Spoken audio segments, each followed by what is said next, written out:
A paz do Senhor, meus irmãos, uma boa noite, não é? Nesta quarta-feira, olha só que bênção, dia 27 de outubro de 2021, e nós voltamos aqui para a nossa aula de número 86, agora sobre o tema de práticas eclesiásticas, usos e costumes. Essa temática que nós iniciamos na quarta-feira passada, não é?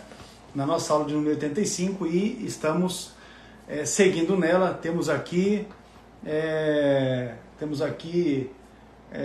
uma série de perguntas. Eu acredito que nós devemos ir nesta temática pelo menos umas 5 ou 6 lives ainda, até que possamos esgotar as que estão, as perguntas que já estão aqui nessa lista, e então iniciarmos uma nova série. Mas vamos lá, eu quero ler o texto bíblico da primeira epístola de Paulo aos Coríntios, capítulo de número 6, e o texto que eu vou ler é o que está no versículo 12, e ele diz assim: Todas as coisas me são lícitas, mas nem todas as coisas convêm.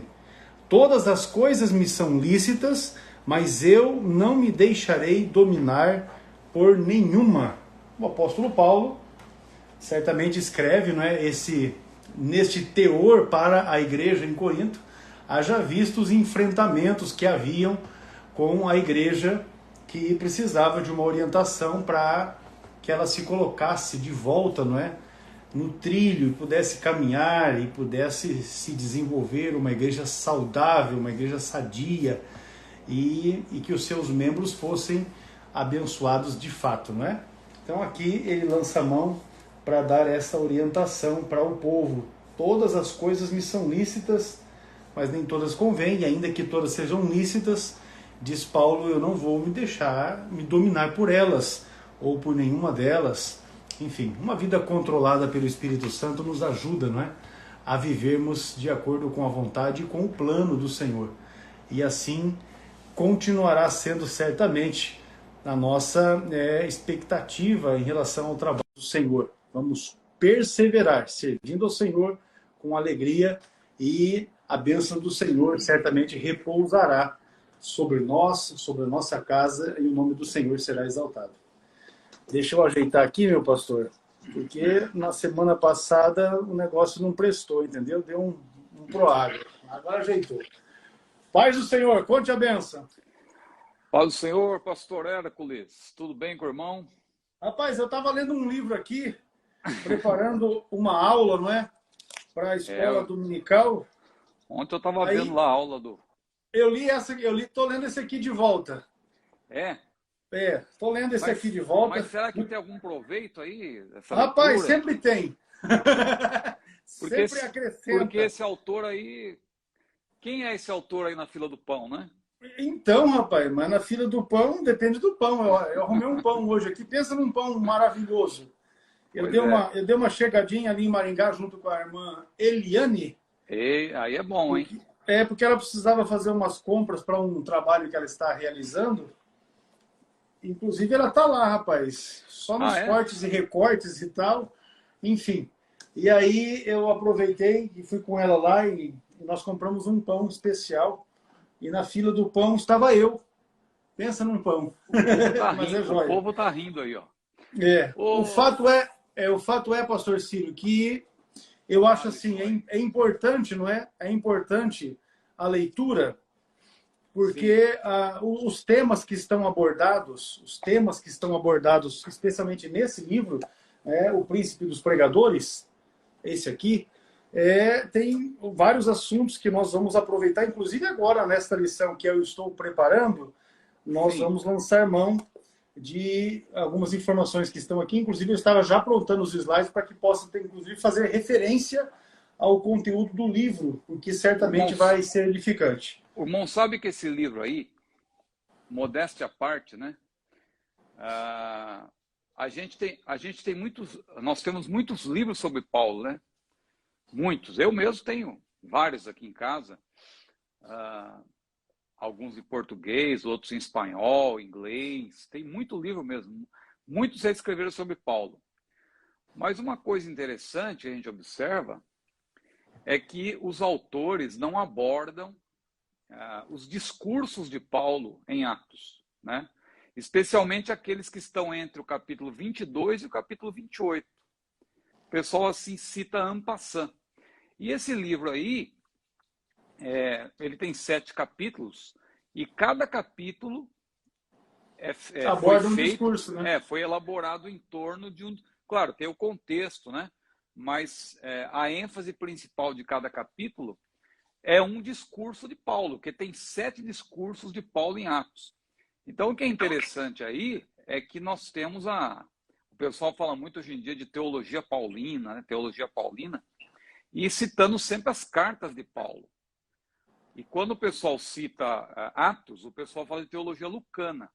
Mas é preciso observar que dentro do livro de Atos a gente tem teologia paulina também, né? Com certeza. Que são esses 7 discursos aí de Paulo em que ele fala de várias coisas. O autor inclusive vai citar nessa próxima lição, ele cita, né? Nessa próxima lição, lá o caso de Atos 19, que é Paulo explicando para os crentes de Éfeso a respeito do batismo com o Espírito Santo. Tem gente que diz ainda que Paulo não falou sobre o Espírito Santo, tal, foi só Lucas, né? O pessoal tem que ler com mais atenção aí o livro de Atos, né? Justamente isso. É justamente isso aí. Claro que foi. Aqueles que leem precisam prestar um pouco mais de atenção, porque às vezes a resposta está no próprio contexto, às vezes imediato, né? Às vezes precisa ler um pouquinho mais, um pouquinho antes, um pouquinho depois e tal, quem sabe um capítulo, um livro antes e tal, mas especialmente a respeito de Paulo em Atos dos Apóstolos, você tem muitas questões que se elucidam no próprio contexto imediato do livro. Mas, enfim, eu vi que entrou aí o pastor Evandro. O pastor Evandro hoje está comemorando 40 e poucos anos. É isso aí. Eu ia perguntar para o irmão se ele já tinha entrado, né? Chegou ele ali. Está completando hoje 40 e poucos anos. Aí eu falei para ele que a hora que ele estivesse diante daquele bolo e tal, para comemorar o aniversário dele, que ele pegasse 2 fatias, uma para ele e uma para mim. A minha, eu autorizei ele a devorar em minha homenagem, entendeu? Então, aí tá tudo certo. Então tem que ser 3 fatias, né? Olha aí, 44 anos. Rapaz, pastor Evandro, você tá ficando velho, meu filho. 44, meu Deus. 44, já tá aí. Ó, realmente 44 já foi, eu fiz 44, foi uns dias desses para trás aí. Ele já está numa fase avançada aí de idade, né? Avançado ainda, 44 anos, meu Deus. Eu posso falar tranquilamente que eu tenho 20 e poucos anos, não tenho nem cabelo branco ainda. Pois mudou o corte, você mudou o corte. Cortei o cabelo, pode ver, parece até mais preto, né? Você vê? Mas eu não pinto nada, isso aqui é meu mesmo. Deu uma tintura aí ou não? Não, o irmão me conhece, o irmão sabe que isso aqui é herança da minha mãe. Com certeza. Aliás, se Deus quiser, eu vou visitar minha mãe aí, nesses próximos dias, né, depois de tanto tempo. Aí eu vou tirar uma foto com ela para o irmão ver que ela tem o cabelo preto, até hoje. Né? Com 80, mais de 80, né? 82 anos ela tem, não é? 80? Quanto que é, Luciana? Hã? Minha esposa sabe mais que eu, 81. 81, olha aí. Maravilha. Aproveita e transmita nossa saudação à irmã Luciana, irmã Júlia, não é? Deus abençoe vocês. Está aqui do lado, está trabalhando aqui. Não é fácil, não. Esse negócio de home office, aí o pessoal trabalha 24 horas por dia. Trabalha mais do que se estivesse lá na empresa. Pois é. Maravilha, meu pastor. Olha, nós queremos desde já dar uma saudação aqui a todos aqueles irmãos que já estão conosco e que estarão participando dessa nossa aula de número 86. Práticas eclesiásticas, usos e costumes é a temática que nós estamos abordando. Lembrando que se você tem dúvidas, você pode escrever a sua dúvida no comentário e nós estaremos tomando nota para que nós possamos, então, colocar aqui na nossa programação e nas lives vindouras estaremos respondendo elas. Haja vista que nós temos aqui uma pequena lista. Esta e depois passa para esta. Não é? Com aquelas que já foram enviadas ali no mês de abril, mês de maio, junho, não é? Estaremos, então, trabalhando com essas questões. Amém, pastor? Alguma coisa mais para você acrescentar? Eu acho que tem pouco coraçãozinho subindo aí, viu? Olha aí, mas a turma vai cooperar. A gente fica meio desanimado, se não tem coraçãozinho, né? Tá faltando um coraçãozinho, acho que tá faltando um pouco de aviãozinho também. Também, O também. pessoal aí tem que colaborar, tem que clicar nesse aviãozinho, chamar pelo menos uns 10. O pastor Evandro não é porque é aniversário dele hoje que ele não vai convidar o pessoal, né? Convida aí, pastor Evandro. Convida o povo do Tocantins aí, ó. O Alisson convida o povo aí O Alisson do Rio Grande convida do a Norte. turma do Rio Grande do Norte. Olha, o pastor Evandro tá mandando o avião e coração. Ó, o Zaqueu aí, ó, tem que descer da figueira e chamar mais gente também, ó. Amém. Povo aí, olha aí, o irmão Timóteo tá sempre participando, Guilherme, só gente Moacir boa aí. Filho, Deus Aí, pessoal do abençoe. Moacir, Ceará, oramos convida o muito povo pela do família Ceará aí. dele.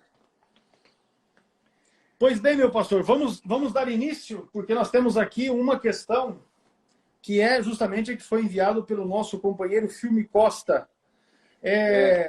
Queria uma orientação sobre ministério de danças nas igrejas assembleianas.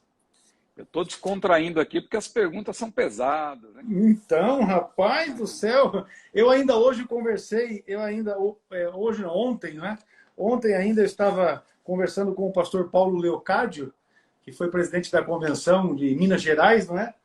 E aí, conversando com ele, eu falei, pastor, o senhor pensa que é bolinho, rapaz? A turma manda uns negócios meio quente pra gente, né? Porque a verdade é assim, tem as situações que os irmãos têm dúvidas, né? E aí eu expliquei para ele que o pessoal entra na live, coloca ali as dúvidas e tal, para que a gente possa estar auxiliando.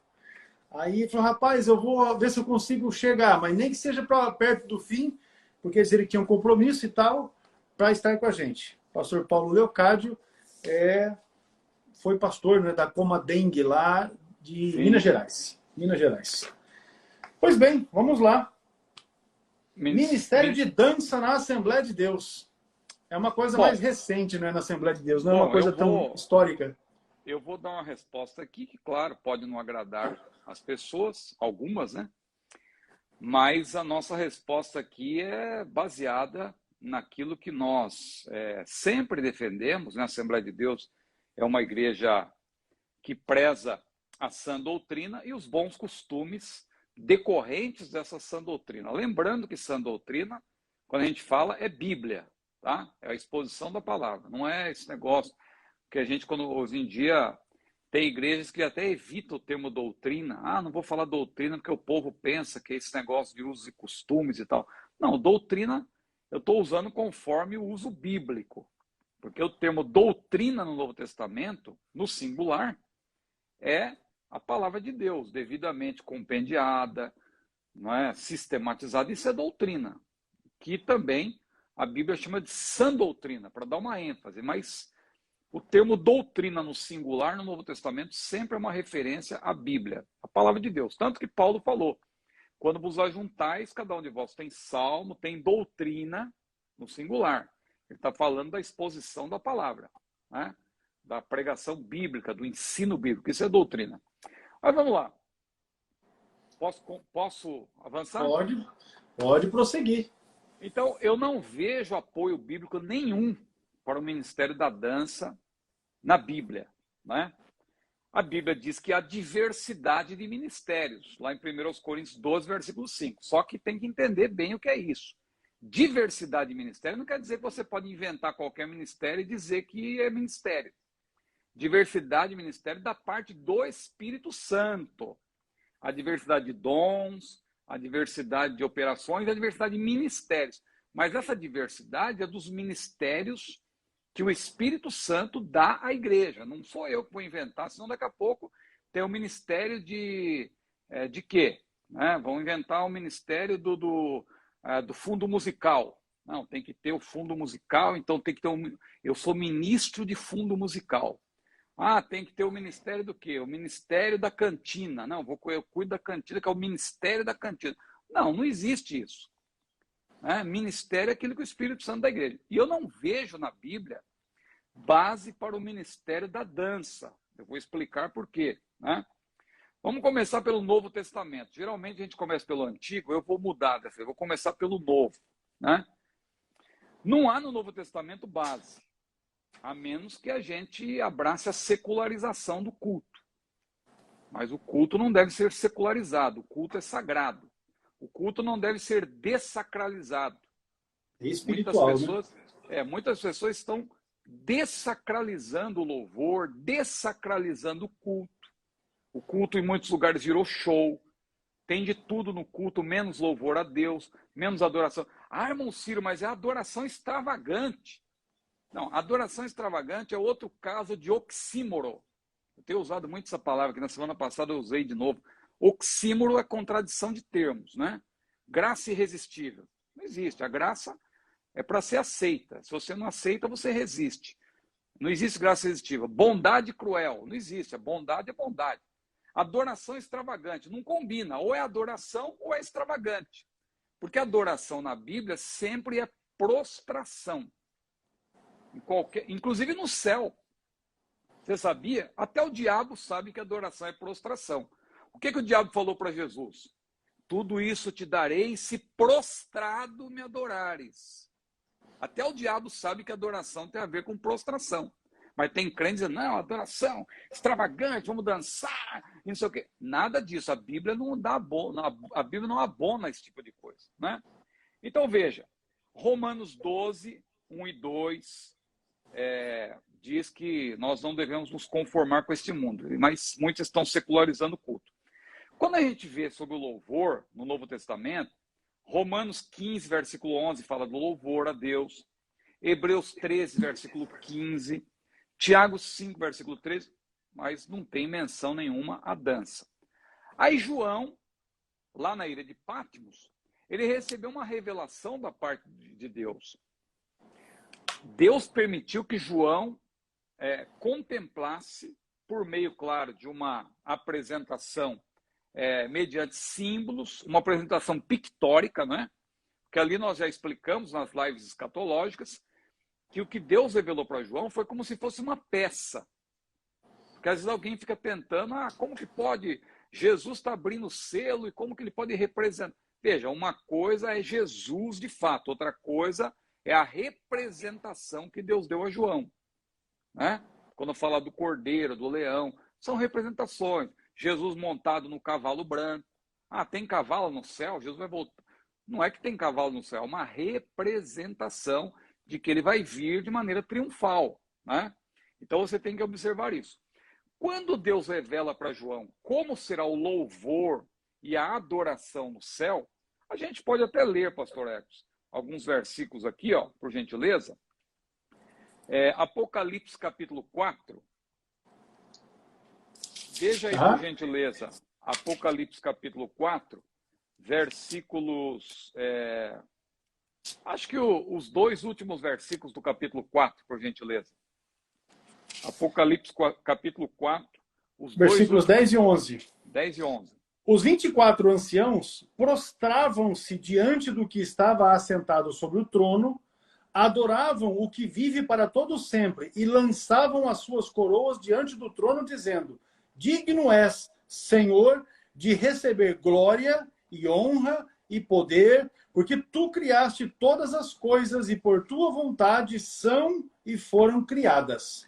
Então isso é adoração, tá vendo? Se prostraram. Adoração sempre tem a ver com prostração. Não existe adoração extravagante. Então, cuidado já com esse termo aí. Mas quais são os principais argumentos que as pessoas utilizam para dizer que tem um ministério de dança, que nós temos que oferecer uma dança? Bom, além lá dos casos de Davi e Miriam, que a gente já vai mencionar, Davi dançou, Miriam dançou, o pessoal fala lá do Salmo 149, versículo 3, e do Salmo 150, versículo 4, que em algumas versões se menciona o termo dança. Mas no hebraico, se você fizer uma exegese, você vai ver que o termo ali diz respeito a flautas. Algumas versões, porque o termo ali permite-se também traduzir para dança, mas pelo contexto não tem nada que ver com dança. É uma referência à flauta. Mas digamos que aqueles versículos falassem de fato de dança, né? Que ali diz, se o irmão quiser ler aí por gentileza, Salmo 149, versículo 3. Louvem o seu nome com flauta, cantem-lhe o seu louvor com adufe e harpa. Isso na revista aí corrigida. Então, alguma versão vai dizer dança, né? Alguma versão aí mais nova, mais recente, vai dizer dança e alguém vai utilizar isso aí como base. Mas vamos dizer, isso é contestável, né? Ó, No, King James, a fala King James, dança. a King James fala dança, né? Mas Fala essa dança. aí, mas Louve essa seu aí, nome com dança. mas essa aí é a BKJ atualizada, né? É. Vou É, pegar outra. Tem porque outra. essa BKJ atualizada acabaram mudando o sentido, porque Do texto.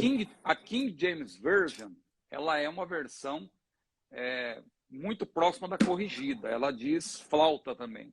Revista e Ela atualizada. Revista atualizada também traz como flauta. flauta. Atualizada É. também é uma versão, nesse caso aí ela mantém. Mas, o irmão quer ler mais alguma? Não, pode ir Tá. falando que eu estou caçando Então, aqui as Bíblias. vamos dizer que, de fato, o texto dissesse dança.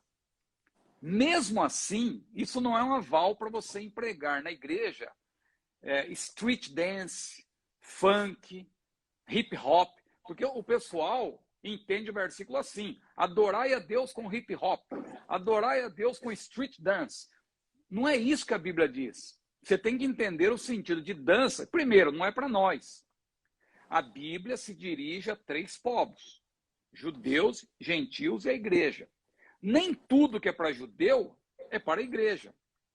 A Bíblia divide, né? Paulo falou lá em 1 Coríntios capítulo 10, versículo 32, que nós devemos nos portar de tal modo que não causemos escândalos, nem a judeus, nem a gentios, e nem a igreja de Deus.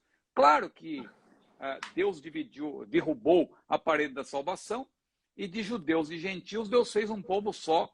Aquele que se converte pertence à igreja de Deus. Mas não é porque existe a igreja de Deus que deixa de existir Israel e aqueles que não são israelitas, os gentios, né?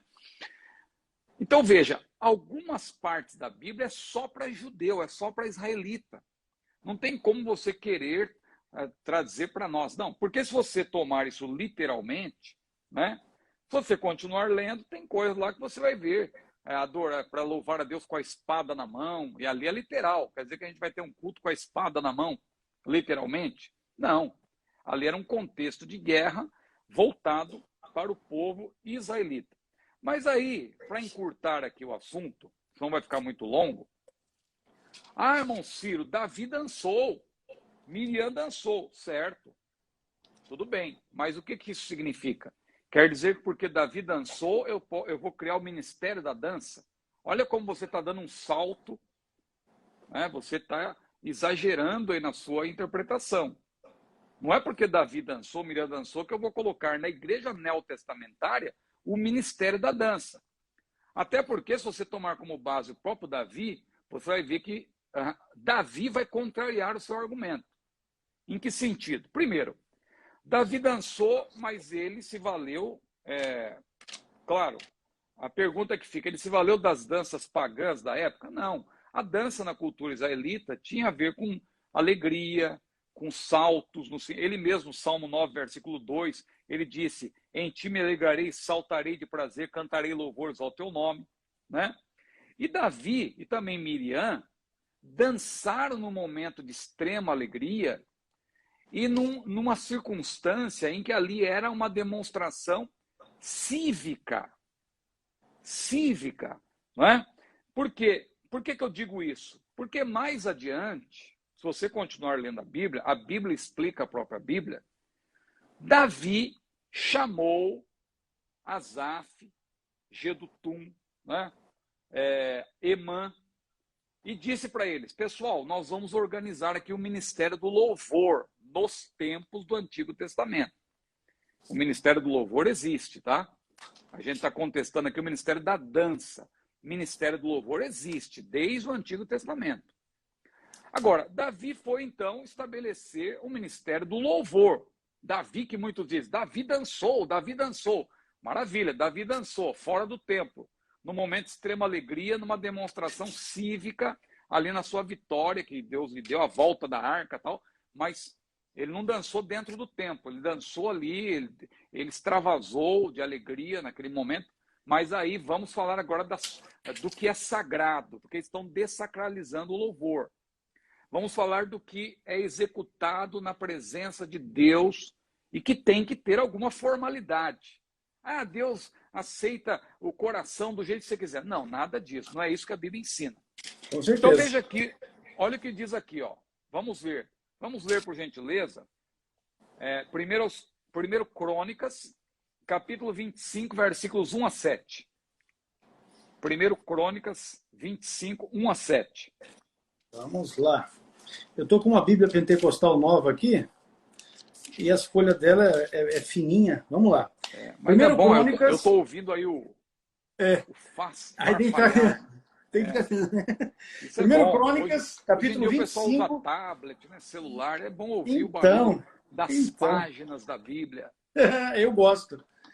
Primeiro Crônicas 25, de 1 a 7. 1 a 7.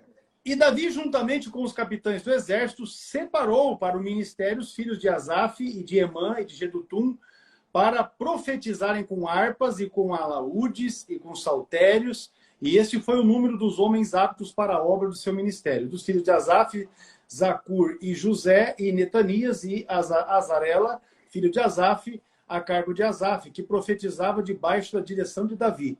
Os filhos de Jedutum, Gedalias e Geri e Jesaías e Asabias e Matitias, 6, a cargo de seu pai Jedutum, para tanger harpas, o qual profetizava, louvando e dando graças ao Senhor.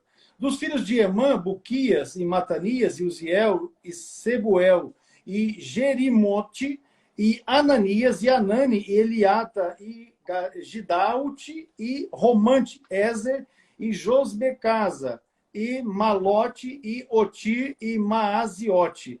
Todos esses foram filhos de Emã, ouvidente do rei nas palavras de Deus, para exaltar a corneta.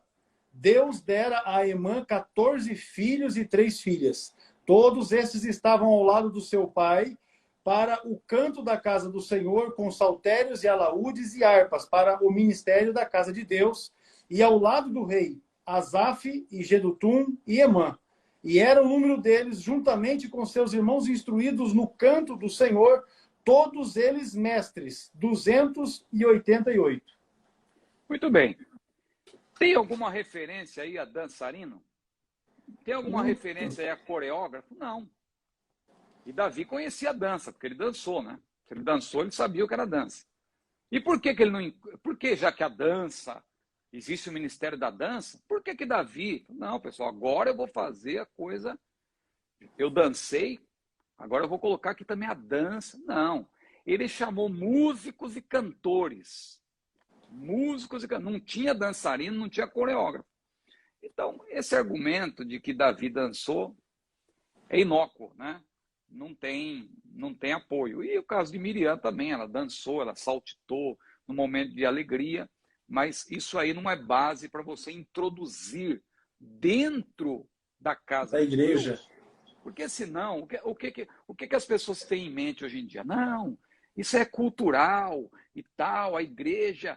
Veja, a igreja ela não deve se submeter à cultura. Claro que a cultura faz parte. Até o missionário, quando ele viaja para um lugar diferente, ele tem que se transculturar. Mas isso aí tem limite.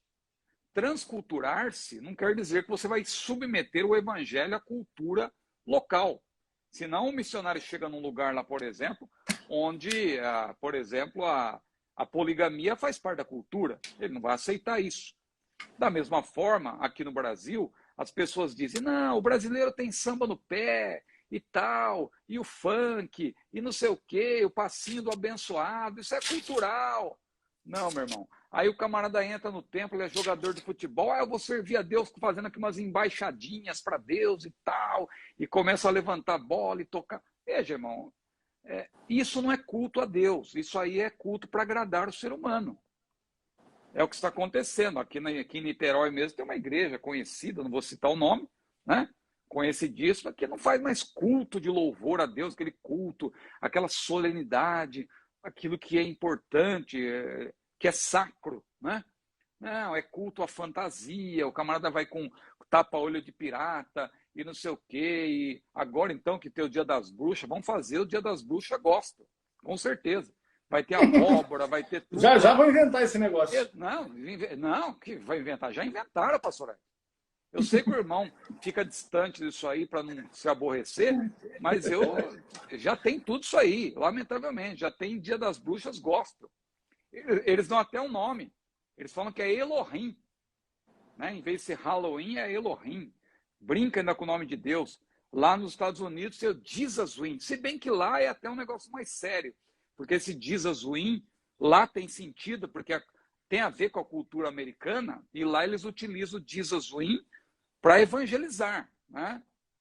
Para evangelizar. Agora aqui não, aqui eles imitam tudo que é do Dia das Bruxas, né? Assim como acontece também na festa junina, é sem João, mas com Jesus, não é São João, é sem João. Mas aí eles colocam de tudo, tem tudo que tem na festa junina e tal, e da mesma E aí forma vira bagunça, também, né? vira bagunça. Com Né? certeza. Então, pastor Ego, eu sei que essa palavra é antipática nos dias de hoje, as pessoas querem que a gente abone tudo isso, que a gente apoie tudo isso, mas eu não estou falando aqui que eu sou uma pessoa, alguém diz, fulano é extremista, fulano não se informa, não se abre. Pelo contrário, é justamente por eu Não se conhecer atualiza, né? que eu sei que isso aí é pragmatismo e utilitarismo.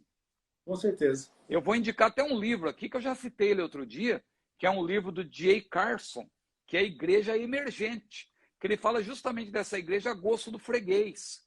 O pessoal é culto de todo tipo, é culto dos motoqueiros, é culto dos motoqueiros de Cristo, culto para os sambistas de Cristo. Ou seja, vai fazendo culto para agradar o ser humano. E o culto não tem que ser antropocêntrico, o culto tem que ser cristocêntrico. Não é para agradar a pessoa, não é para massagear o ego da pessoa. Então, quando se fala de dança, se fala tudo isso aí, é justamente querer apresentar para a pessoa uma, como se diz na linguagem da minha filha que gosta, uma interface, né, mais amigável e tal. Né? A Júlia está campeã, A Júlia não é fácil, não. Né? Nessa pandemia aí, a Júlia tá que foi tá. Para cima. Mas eu, pastor Ciro, o dia que eu peguei aqui a pauta, que essa ficou, o dia que nós montamos a arte lá para poder fazer a divulgação da live, eu comecei a pensar, rapaz, faça ideia, porque a Bíblia não dá detalhes e às vezes as pessoas não se atêm a isso, né? Miriam dançou. Mas assim, a Bíblia não fala a idade de Miriam aqui, mas diz que ela era 12 anos mais velha do que Moisés. Moisés foi chamado por Deus aos 80, então Miriam tinha 92. Então vamos falar que uma irmã de 92 anos de idade não vai dar conta de fazer um samba no pé, não é? Uma irmã com 92 anos de idade não vai dar conta de fazer uma dança sensual, uma coisa assim que, meu Deus do céu, né? Então eu fiquei pensando justamente a respeito disso. E aí a gente observa que não fecha, né? Na verdade não casa, não tem condições de forçar. E o pessoal amplia, né? O que o pessoal quer é uma brechinha, mas eles ampliam. Porque, por exemplo, se está escrito na Bíblia, louvar a Deus com dança. Se é dança, o pessoal já pensa que é street dance, é funk, é tudo esse tipo de dança aí que eu não quero adiantar. O requebra atual, que está aí, que é uma coisa sensual, né? Eu não quero me adiantar, porque tem outras questões que vai dar para falar. Por que eu estou citando esses exemplos aí de hip hop, não sei o quê? Porque depois a gente vai ter uma... Vai tratar não sei se hoje também. não sei se hoje, mas a gente vai ter uma pergunta sobre isso aí vai dar para explicar melhor. Muito bem. Respondendo a uma pergunta dos funcionários ontem pela manhã, aqui no momento do café, nós falamos a respeito dessa próxima questão que foi levantada pelo Jussi Kleber. É proibido crente jogar? Jogo é vício? Então não pode responder, porque eu na semana passada eu já falei sobre isso, né? Com certeza. Verdade, sim, já orientar os irmãos que na aula, a respeito dessa questão, né, na aula passada, que foi a aula número 85, nós falamos a respeito disso, mas nunca é demais, né? Crente jogar, né? É um negócio complicado. A gente repete, mas eu estava... O irmão falou que tinha respondido, eu pensei que não queria também compartilhar. Não, é que aí como rolou na live passada essa questão, aí essa pergunta veio à tona no nosso café. E aí nós conversamos a respeito do assunto, Porque, na verdade, os crentes querem jogar pensando na riqueza, pensando em ganhar dinheiro, em acumular, fazer fortuna. Aí o cara fala, não, mas e se eu jogar na Mega Sena, eu vou ganhar tantos milhões, mas aí eu vou dar o dízimo. Aí eu falei, gente, você vai dar o dízimo de um dinheiro que é amaldiçoado, porque o dinheiro de jogo ele é Mas isso aí é amaldiçoado. justamente a desculpa para continuar jogando, né? Com certeza, Porque com se ele nunca certeza, ganhar, que é muito provável que ele nunca vai ganhar, né? com Porque certeza. a chance do camarada ganhar num jogo desse é a mesma do camarada. Aliás, é menor do que ele morrer numa queda de um avião, né? Com certeza. Ninguém acha que vai cair, né? A gente, pelo menos, né? Não espera que isso aconteça. Acontece, mas se você observar, eu me lembro quando eu fui, quando eu estive lá na capital americana, né? Em Washington, numa certa ocasião, visitei o museu lá aeroespacial lá e lá tem aquele quadro. Hoje em dia é mais comum, né? Hoje em dia você vê na internet isso aí. Mas na época que eu fui, há muito tempo, não tinha isso aí ainda. Você não conseguia ver, né? Então tinha um quadro lá, aquelas luzinhas verde e vermelha piscando. E as verdes indicavam as decolagens e a vermelha os pousos. Você vê aquilo um enxame de abelha, né? Aquela coisa, entendeu? Muita coisa. Voo.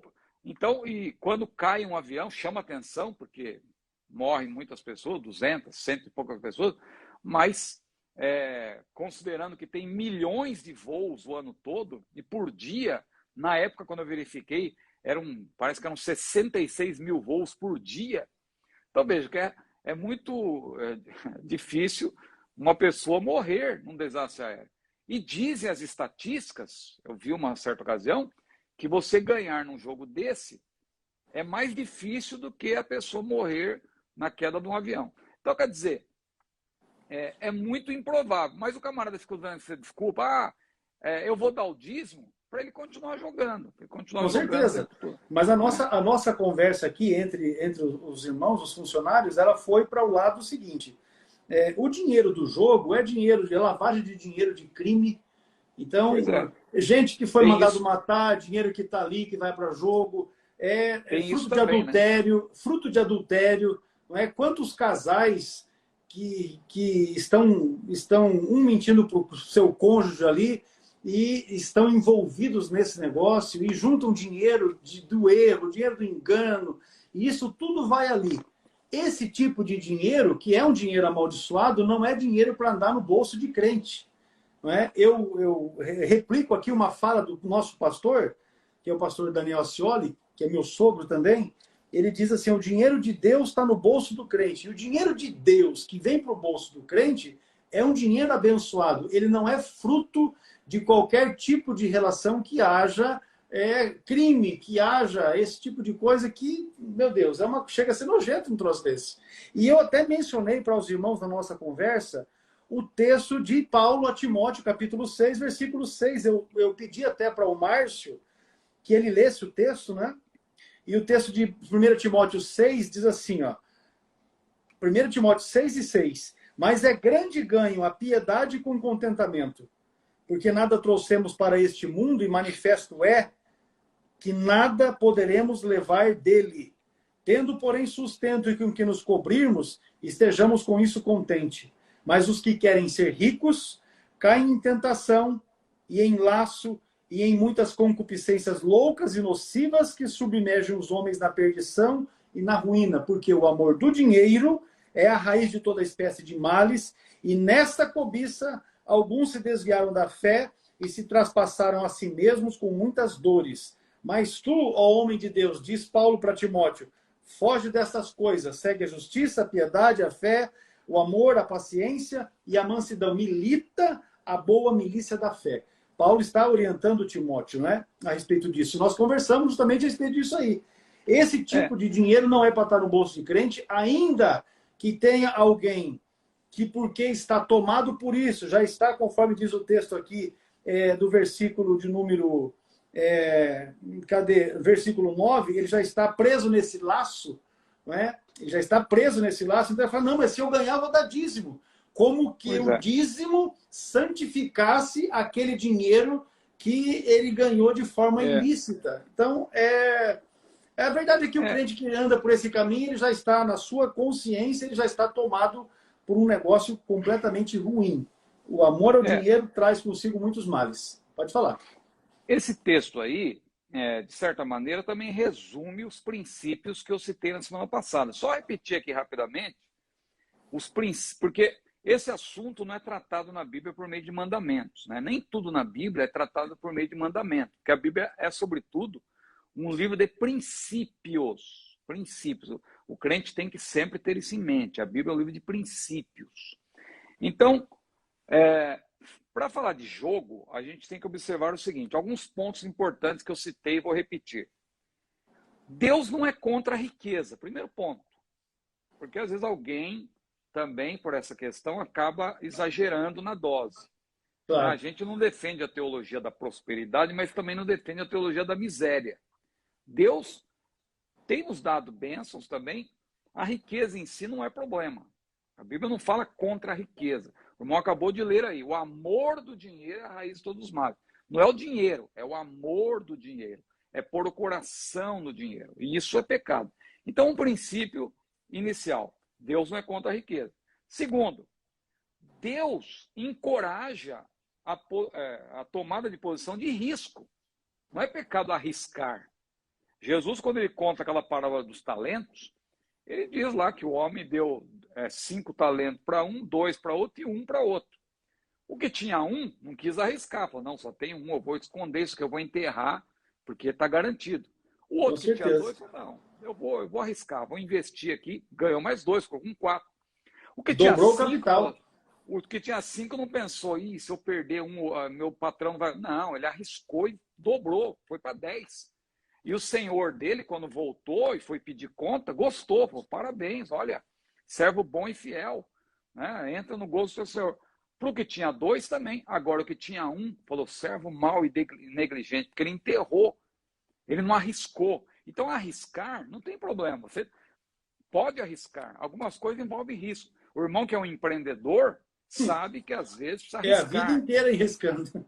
Arriscando, exatamente. Porque se o irmão não arriscar, né, tem aquele ditado que diz que não arrisca, não petisca. Né? Se o irmão falar assim: não, eu vou guardar aquilo que eu tenho, eu vou segurar, o irmão não cresce. Tem que, claro, o irmão tem que ser um administrador, mas tem hora que tem que empreender. Veja, houve pessoas, é o caso do irmão, que mesmo em meio a essa crise, teve visão de lançar alguma coisa, de empreender, de fazer uma coisa diferente, de inovar, justamente porque arriscou. Então, arriscar não é pecado. Por que eu estou dizendo isso? Porque o jogo envolve risco. E o jogo envolve riqueza. Só que aí que está o problema, é torcer no sentido disso. Ser rico e buscar riqueza, a rigor, não é pecado. Arriscar também não é pecado. Só que agora olha os outros princípios importantes. Nossas conquistas devem se basear no trabalho. No suor do teu rosto ganharás o teu pão. Não é no jogo, é no trabalho. Outra coisa, não devemos ser viciados ou dominados por qualquer coisa. E o jogo vicia. Eu contei o caso aqui na live passada, lá que o Tony Evans, né? O pastor Tony Evans é um pastor muito Ele conhecido nos Estados menciona, né? Unidos. Ele conta num livro seu, sobre o jogo, inclusive, de um casal, que era um casal exemplar. E viviam muito bem, só que eles foram tirar férias em Vegas, né? Foram para Las Vegas. E a mulher ali tinha combinado com o marido, porque lá é comum em Vegas, nos hotéis tem cassino, né? E a mulher prometeu para o marido, e o marido prometeu para a mulher que não iam jogar. Só que a mulher, de maneira escondida, foi e apostou $2 numa máquina. E aí aquilo aguçou ali, e a partir dali a sua vida mudou completamente, porque ela ficou viciada em jogo. E depois ela começou a jogar de maneira escondida, o marido não sabia. E o que aconteceu com essa mulher? Anos depois ela se suicidou. Ela não aguentou a pressão, deu um tiro na própria cabeça, se matou. E aí o marido ficou muito triste e tal, começou a investigar, percebeu que ela estava indo em várias casas de jogos e jogando como anônima, e aí que ele descobriu o que estava acontecendo, porque o jogo vicia. Então não devemos buscar esse tipo de vida, de domínio, de vício, né? Nossas conquistas devem ser baseadas no trabalho. E outra coisa importante para finalizar, o irmão leu aí, o contentamento. O contentamento, o crente tem que estar contente. E o contentamento não tem que ver com pouco ou muito recurso. O contentamento vem do Senhor. Por isso que Paulo falou lá em Filipenses capítulo 4, eu aprendi a contentar-me com o que tenho. Ele não disse, eu aprendi a conformar. Não, você não precisa se conformar. Você pode ter algo melhor, por que não? Se você tem um carro e pode ter um carro mais novo, não há problema nenhum, desde que seja fruto do seu trabalho, desde que seja honesto.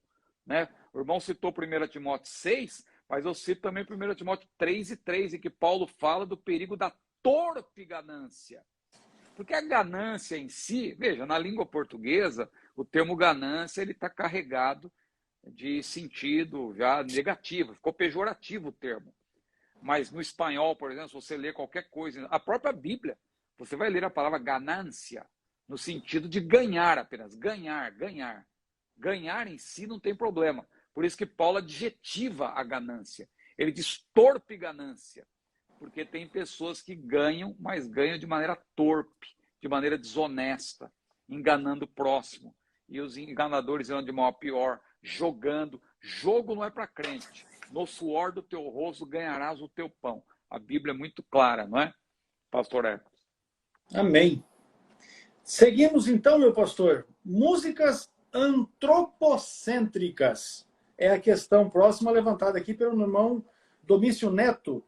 É correto louvar quem venceu ou quem deu a vitória? Ele já faz uma pergunta que... Está embutido ali, né? Já tem uma resposta aí na própria pergunta. É. Porque o que são músicas antropocêntricas? O termo antropocêntrico quer dizer que o ser humano está no centro. Antropos, no grego, é o ser humano, homem, né? No sentido de ser humano. Então, antropocêntrico é o ser humano no centro. É diferente do que nós vamos estudar na escola dominical no domingo agora, que o pastor Elinay Cabral fala, na verdade, da mensagem cristocêntrica, né? A centralidade ali da mensagem de Paulo, que é Cristo, né? A cruz de Cristo e tal. Então, antropocêntrico, nesse caso, se contrapõe a cristocêntrico, porque o nosso culto ele é cristocêntrico.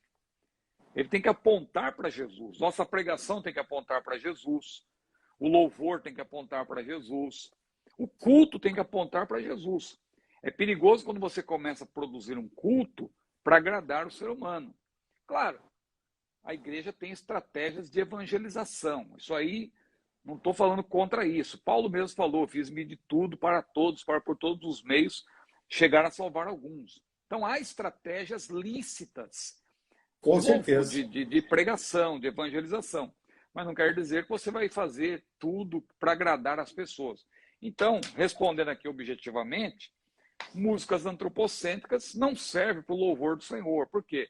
Música antropocêntrica é aquela tipo de música que tem sentimento de vingança, tal, agora você vai ver a vitória, e tal, a minha vitória tem sabor de mel, e tal, você vai ver agora, você vai ter que olhar, e olhar para a minha vitória, que eu venci, porque não sei o quê, e você que não me ajudou. Veja, esse tipo de coisa não combina com a vida cristã, e porque nem com a mensagem do evangelho, né? Exatamente, porque se o teu inimigo tiver fome, dá-lhe de comer, tiver sede, dá-lhe de beber, né? Porque fazendo isso amontoará brasa de fogo sobre a sua cabeça. Então, quer dizer, você não tem que querer mostrar nada para ninguém, você tem que glorificar a Deus. O louvor é para glorificar a Deus, para exaltar a Deus. A obra que Cristo realizou é, então, um louvor cristocêntrico, porque o antropocentrismo, claro, nós já falamos aqui, é perigoso. Glória a Deus. Mas vamos lá, é correto orar por foto? Deus está nesse negócio de orar por foto, orar por escritura, orar por documento, orar pela conta de luz elétrica para ver se diminui um pouco, enfim. É correto orar por foto? Não, nós oramos pelas pessoas, né? Oramos pelas pessoas. Então, às vezes, alguém pode dizer, olha, ora por essa pessoa e mostra uma foto, tá? Obrigado. Você olha a foto, bonita, hein? Gostei da pessoa, jovem, né? Vamos orar. Qual o nome dela? Fulana. Vamos orar por ela. Não é orar pela foto, orar pela pessoa que está sendo representada por aquela foto. Ah, ora pela minha carteira de trabalho que eu preciso de emprego. Não, vou orar por você, tal. Segura aí sua carteira. Ah, unge minha carteira. Não, a gente não faz esse tipo de coisa. Isso é misticismo. Nós oramos pelas pessoas. Nós intercedemos pelas pessoas. Nós ouvimos quais são as causas, quais são as necessidades. Ah, a pessoa está desempregada. Vamos orar por ela. Deus pode abrir uma porta de emprego. Mas não misticismo de ungir a carteira, de ungir a foto, de orar pela foto em si, pela carteira em si. Esse tipo de coisa ele não faz, porque isso é uma prática mística, é um misticismo, né? Nesse sentido negativo. Nós oramos pelas pessoas. Isso aí é o que tem, claro, apoio bíblico. Com certeza. E que nós fazemos é isso. Mas não impede das igrejas por aí estar fazendo, como um caso que a gente vai citar, no culto, o pastor estava vendendo umas flanelinhas, que era uma flanelinha ungida, orada, né? Ah, isso aí. Que primeiro ele molhou lá nas águas do Jordão, depois trouxe para o Brasil, ele estava vendendo as flanelinhas por R$ 100 cada uma para você ir lá na porta do banco, quando você tem uma dívida, entendeu? Você esfrega aquela flanelinha lá na porta do banco e a dívida some. E o pior que às vezes nem é água do Jordão, o camarada disse que é. Isso aí me faz lembrar, pastor, quando eu era, vou contar dos meus pecados, me lembro agora, vou contar uma coisa rápida aqui, se me permite. Quando eu era office boy em São Paulo, lá em 1985, 86, faz tempo, hein? Faz. Eu me lembro que a minha chefe, ela era muito católica, né? E ela falou para mim, Ciro, hoje é dia de São não sei o que lá, não sei se era São Judas, tal. Eu preciso de água benta. Me deu um vidrinho e eu. Hoje eu conheço um pouco, que eu estudei, mas na época, imagina, com 15, 16 anos, não sabia nada do catolicismo, né? Minha formação é na igreja evangélica, né? Então não sabia, nem sabia o que era água benta. Para mim era uma água especial, tal. Não sabia que era simplesmente uma água que o padre fazia lá uma reza lá, benzia lá, né? Para mim era uma água especial. Então, quando ela falou assim, Ciro, pega água benta, eu fui lá na igreja. Só que era um dia especial. Aí eu fui lá, por exemplo, na Catedral da Sé, que eu andava tudo ali no centro de São Paulo. Catedral da Sé, uma fila dando volta para pegar essa água benta. Eu falei, não, eu não vou pegar isso aqui, senão eu não vou poder ir ao banco. Eu tenho que pagar as contas lá da empresa, como que eu faço? Aí corri para a Praça do Patriarca. Lá tinha uma igreja católica, também a fila dando volta. Aí fui para o Largo do Paissandu, também a igreja lá dando... Falei, como que eu vou pegar essa bendita água benta? Aí eu fui lá num colega meu que trabalhava numa casa lá, que o pessoal vai dar risada agora. Lá uma casa lá que tirava xerox, tal, fazia cópia. Falei assim, meu amigo, você que é católico aí, eu não conheço nada. Me ajuda aí, água benta, o que é água benta, né? Água benta. Aí ele, água benta é uma água comum, uma água como qualquer outra. Mas não tem nada especial nessa água que mostra. Não, é a água normal. O padre faz lá a reza dele, mas é mesmo, rapaz. Eu tô aqui sofrendo, já fui lá na Sé, já fui na Patriarca, tô andando por tudo quanto é lugar para procurar essa bendita água benta. Fui lá na padaria. Amigo, enche aí para mim, encheu o vidrinho. Aí eu levei lá, entreguei para minha chefe lá. Rapaz, quando a mulher pegou aquele vidrinho com água benta, ela colocou contra a luz, assim. E falou assim, isso aqui é benta mesmo? Na hora eu fiquei vermelho, eu falei, pronto, o camarada me enganou. Aí eu, garoto na época, 15 anos, falei, não, é benta. A gente faz umas artes, né? Ainda menti, né? Porque naquela época eu tava mais para lá, eu tava meio... Foi um período, eu não era batizado em águas ainda, claro, e ainda estava meio... Aquela fase da rebeldia, né? Então, menti aí, né? Mas aí, só para manter uma ideia, né? Que a água nem era benta, mas eu falei que era. Da mesma forma, esses camaradas vão para ir pega qualquer água e fala que é água do Rio Jordão e ainda engana o pessoal. E tira dinheiro da turma, né? Porque a turma paga R$ 100 nessa flanelinha para pagar os milhões de dívida que tem lá no banco. Mas tá bem.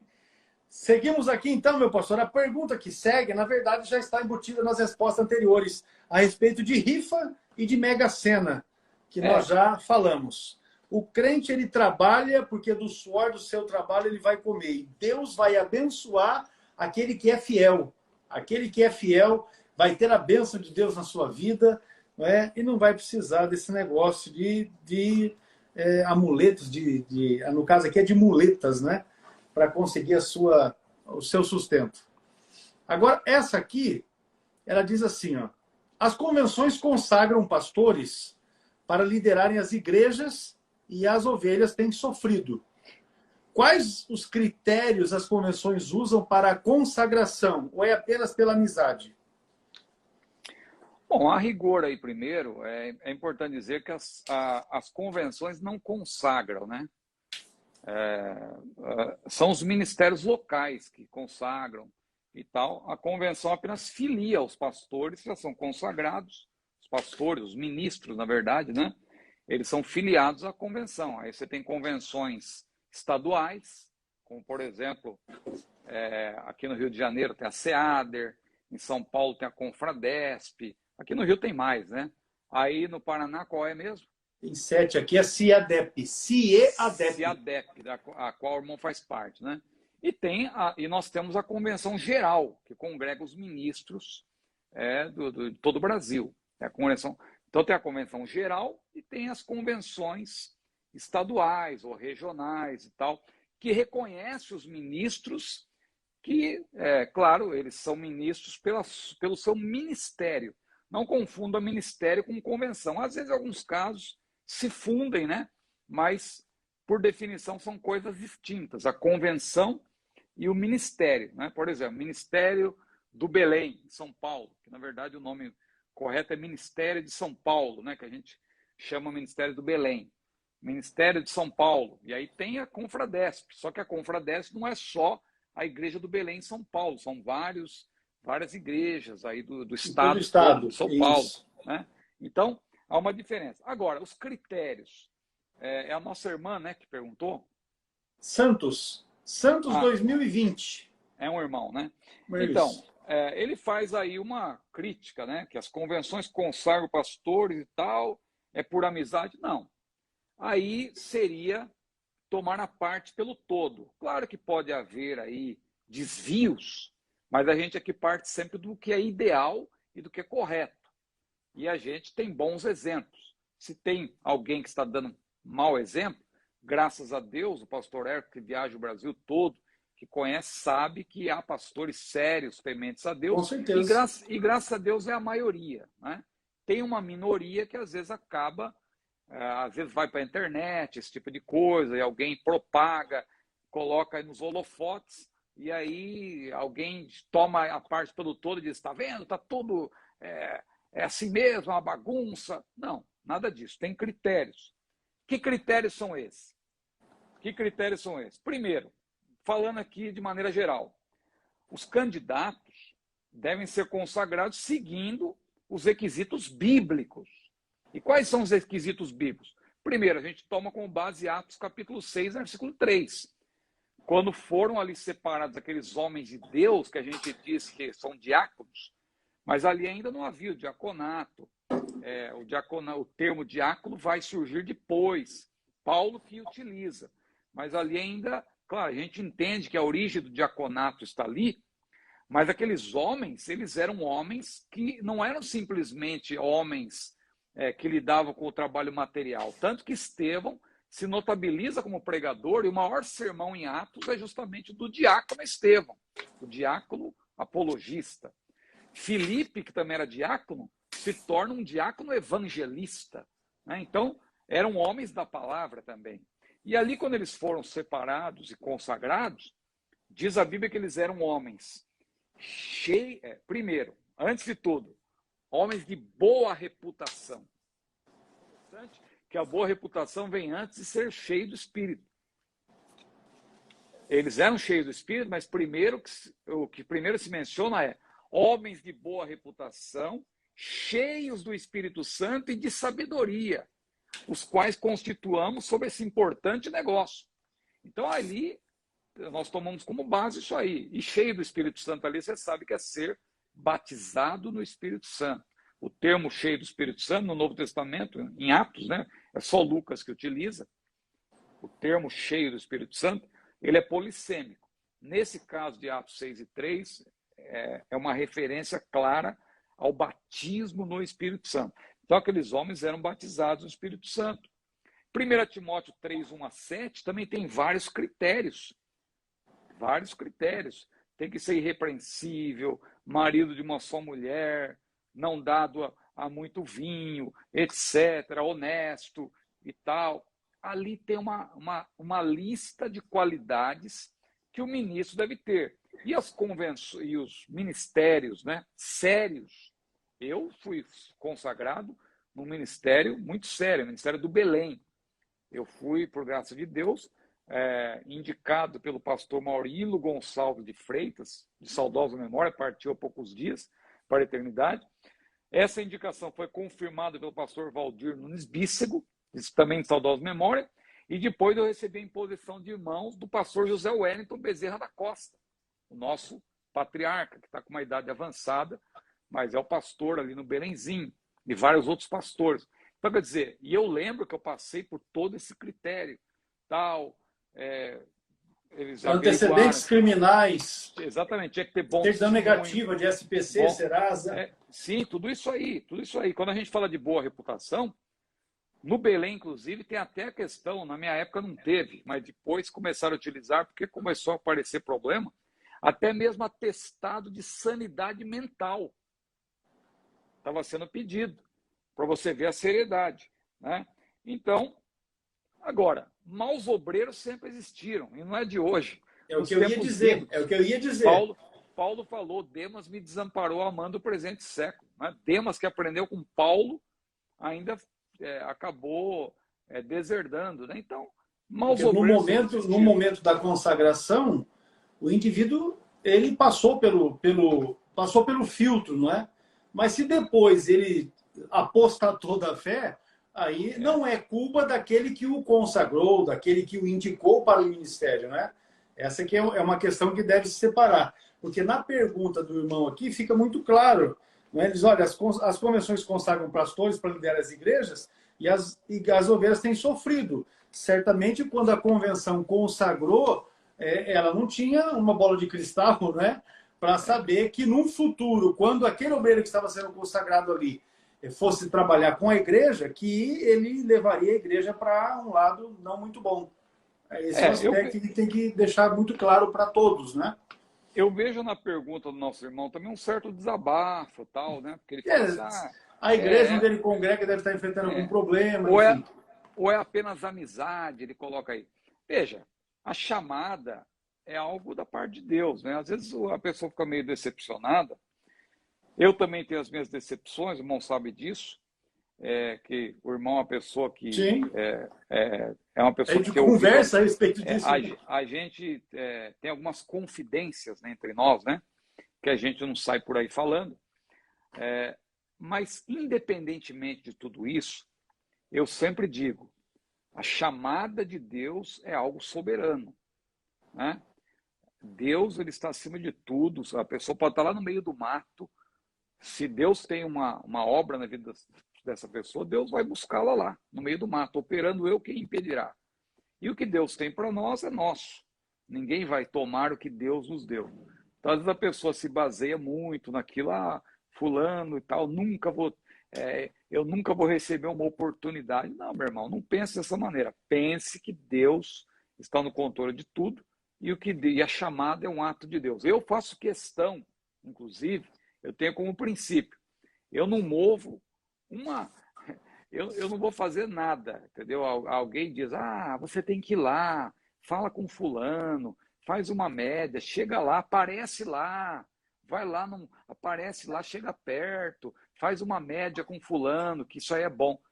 Eu nunca fiz isso, né? Tem um grande evento aí que acontece no Brasil que a maioria das pessoas que vão lá, né, vão muitas vezes com essa intenção. Eu vou lá, eu chego lá, eu falo com fulano, eu me aproximo. Por que você não vai? Eu me lembro até do Jô Soares, né? Dando um exemplo aqui secular, que o camarada falou assim, Jô Soares, você, com essa obra que você tem, você fez um livro aí que tem não sei quantas, por que você não se candidata a ser membro da Academia Brasileira de Letras? Não, eu não vou fazer isso. Quer dizer, se eu tiver que ser membro um dia, é porque alguém vai me indicar, alguém vai me chamar para ser eu vou me Fazer oferecer, parte. né? Então, isso é a questão. Às vezes as pessoas ficam querendo dar uma mãozinha para Deus, também no que tange a chamada. Não. Se Deus se chamou, eu repito, Deus se responsabiliza. A chamada é um ato soberano do Senhor. É Ele que vai agir. A gente faz a nossa parte, mas nada que venha a ultrapassar, né, o que está dentro da nossa esfera, porque senão a gente já vai querer, não, eu vou forçar uma situação aqui. Não. Não adianta. Não Espere tem em Deus, necessidade disso. né? Exatamente. Maravilha, meu pastor. Nós vamos encerrar por aqui e iniciaremos e continuaremos, né, com essa temática das práticas eclesiásticas, usos e costumes, em nossa próxima live na quarta-feira, semana que vem, a partir das 22 horas. As suas palavras de considerações finais, para que a gente possa, então, já partir para o encerramento de hoje. A próxima live vai começar com o negócio do hip hop aí, né? Então, vamos ver aqui, ó. Louvores com ritmo de rap, hip hop, etc. Como fica isso com base em Filipenses 4:8? E a cantina nas igrejas? Alguns líderes estão aceitando união estável e até casais de jovens terem vida sexual ativa como normal. E até conferindo-lhes cargos na igreja. É possível alguém que vive nessa condição ter comunhão com Deus e com a igreja? E a pergunta do Carlos, futebol. E aí? Futebol. Falando em futebol, estou até estranhando, porque hoje parece que tem um jogo aí, né?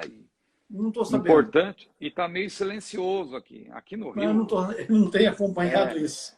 Não, aqui aí outra aqui, ó. Se o varão que é separado obreiro nessa condição, despreparado, é de Deus ou não? Aí, meu Deus do céu. Aí, e sobre games? O que falar sobre isso? E por aí vai. Vai ser muito boa. A live na próxima quarta vai ser boa. Pois é isso então, meu pastor. Mas tá bom, pastor Alex. É isso aí. Estamos louvando a Deus, agradecendo a Deus por mais esta live que Deus nos deu oportunidade de participar, que é a 86ª, né? Olha. Sexta. Isso. Meu Deus. Você vê como é que passa o tempo, né? A gente começa a pensar, né, na primeira, parece que foi ontem, né? Aquela primeira live que a gente fez, e agora já estamos na 86ª. Isso é geral ou é só dessa nova série? Não, desde quando nós começamos em 20 de março do ano passado. Então já são 86. 86. É que ali teve uma época que nós fizemos duas, né? Fazíamos às quartas e aos domingos. Mas é bastante. É bastante. É verdade, a gente fazia quarta e domingo. Quarta e domingo, Pois bem, nós vamos louvar a Deus, agradecer ao Senhor pela vida, pela saúde, pela bênção que Ele nos tem dado. E quarta-feira próxima estaremos aqui para mais uma live com os nossos amados irmãos. Pastor Ciro, Deus abençoe a sua vida. A irmã Luciana, também a Júlia, transmita a nossa saudação aí a elas, desejando que o Senhor abençoe a vida de todos. Nós vamos orar e estaremos encerrando a live em nome de Jesus. Amado Deus, nós te bendizemos e te damos graça pela tua presença nas nossas vidas, pelo mover do teu Espírito Santo, que tem nos dado toda a condição para nos reunirmos às quartas-feiras e estarmos com os irmãos, tirando suas dúvidas, também pela disponibilidade, a disposição do pastor Ciro em estar se preparando, se orientando para estar com os nossos irmãos nas respostas às suas dúvidas. Continua abençoando a sua vida, o seu ministério, abençoa também sua família, sua casa, supra suas necessidades, assim também como dos nossos amados irmãos, pastores, obreiros, líderes das igrejas. As tuas mãos potentes e poderosas estejam sobre as suas vidas para os abençoar, para os livrar de todo mal, em nome de Jesus. Amém. E graças a Deus. Graças a Deus. Pastor Ciro, Deus abençoe. Eu mandei um WhatsApp para você, depois você dá uma olhadinha ali. Eu mandei um zap para você antes da live, mas não é questão da live, é uma outra situação. Mas não precisa responder hoje, não. Isso aí a gente pode conversar, inclusive, amanhã. Momentos antes eu estava... Não, a gente pode conversar a respeito disso aí amanhã. Porque é uma questão bíblica que envolve o apóstolo Paulo. Cadê? Ó, o homem desse livro aqui. Vamos conversar a respeito de Paulo. Eu vou dar uma olhada e já te respondo. Não, amanhã a gente conversa a respeito, mas é só para você estar ali acompanhando. Um abraço. Deus abençoe, bom descanso. Amém, pastor Alex. Até mais. A paz do Senhor a todos. Amém. Deus o abençoe.